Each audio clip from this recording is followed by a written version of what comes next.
I met this gentleman very casually. As I said, he was a Facebook friend. And then we started, I checked out his profile. I noticed he probably checked out mine. And we said hi to each other and we started talking. The conversation was flowing. I started to like him. I found him interesting. Yeah, he seemed to have a good sense of humor. He told me what he does for a living, which is that he's a cybersecurity expert and he's into social media marketing. I also introduced myself. Very innocently, we started talking. And from Facebook, we took it to WhatsApp. Things went very, very fast. Within a week, I felt like I had known him forever. Feelings started popping up here and there. We would spend hours talking on the phone, as new, lovers do, or when you are getting to know someone. And then I felt like, okay, this could be it. He didn't directly actually ask me, but when a man is trying to propose but not propose to you, yeah, it was something like that. So at a point, I just made him aware that I would be willing to start a relationship with him. Throughout my relationship with Kweku, I always felt like there was a lot that he was hiding from me. That the Kweku I knew was not the actual Kweku, that he had another life, like a double life. So I always prayed for God to reveal to me the answers to all those questions that he seemed not to want to answer. So one day I was there and someone messaged me on Instagram, sent me an Instagram DM. So I answered and the person said, I come in peace. I think we have a friend in common. And the person mentioned his full name. And I said, yes, I know him. And what about him? So she said, he's actually dating my best friend.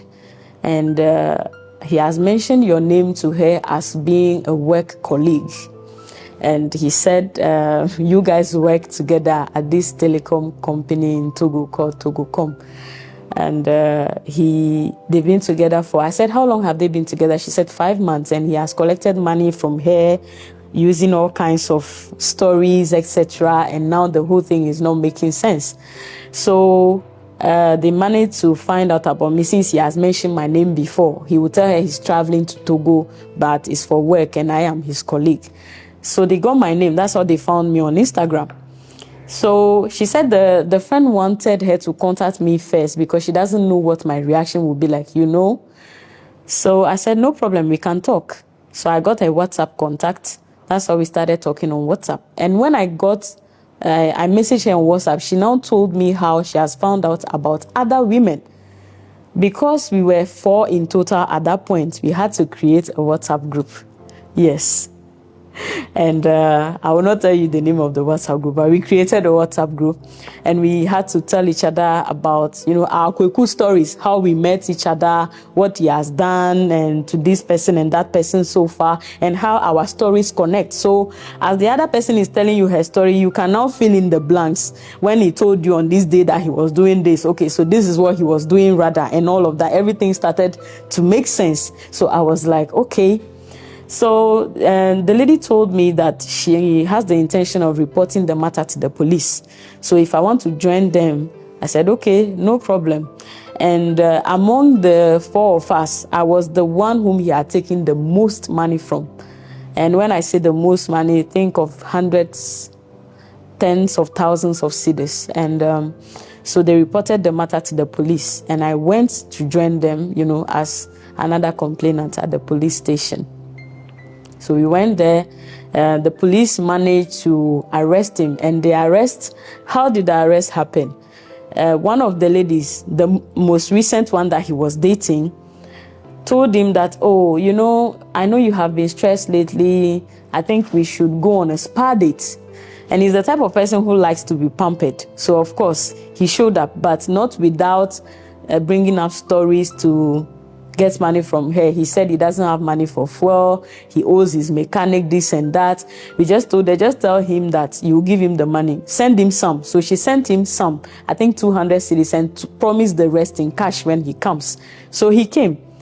And the police was waiting for him at the spa. So, I mean, they were dressed as civilians, so you wouldn't know. As soon as he walked in, about to walk into the spa, then they said, gentleman, come here. So that was how they grabbed him and they took him to the police station.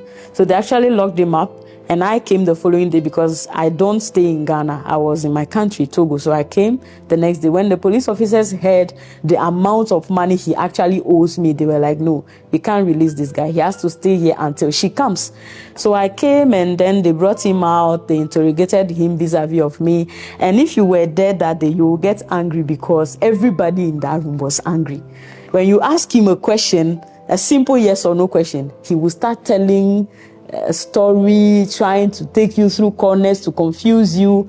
And they had to call him back to order several times that, gentleman, when we ask you a question, don't try to tell a story. Just say yes or no. Do you know this young lady? He said yes. You told her that you were working on visas to travel to Canada and the US because you have work opportunities there.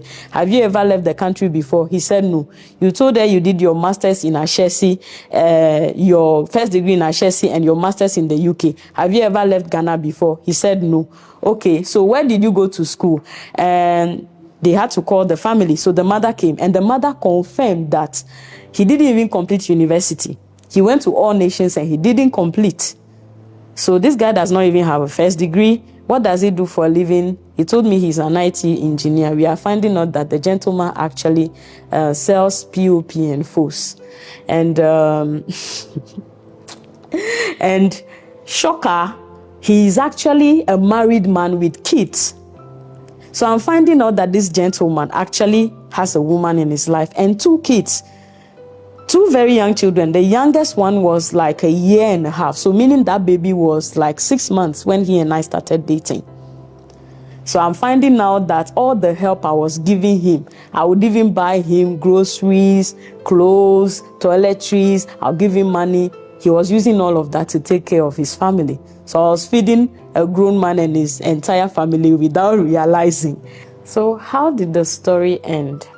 I dated Kweku for 8 months, and the things I went through during that period are such that it's not something I can sit down and talk about in one breath. I had to write a book about it. I had to pour it all out here. It was too much to keep inside. So the title of the book is What's in with the Devil. That should tell you, that should give you an idea how bad it was. The type of emotional trauma and torture, the gaslighting, the deception, the lies that I was confronted with, that I went through. It was just too much. It had to come out. So I put it all here. Usually, when you come out to share such a story, people have the tendency of thinking that it is because you are not smart or you are dumb or stupid. But that is not always the case. I am Constant Gapo. I am a professional conference interpreter, well-educated girl. I've been around the world, and I am not all that daft. I mean, I have a little bit up there. So that should tell you that this thing can happen to the best of us. It's not a matter of being stupid or being dumb. When you love someone, your inhibitions are lowered, your guards are lowered. This story is to show you that this can happen to the best of us.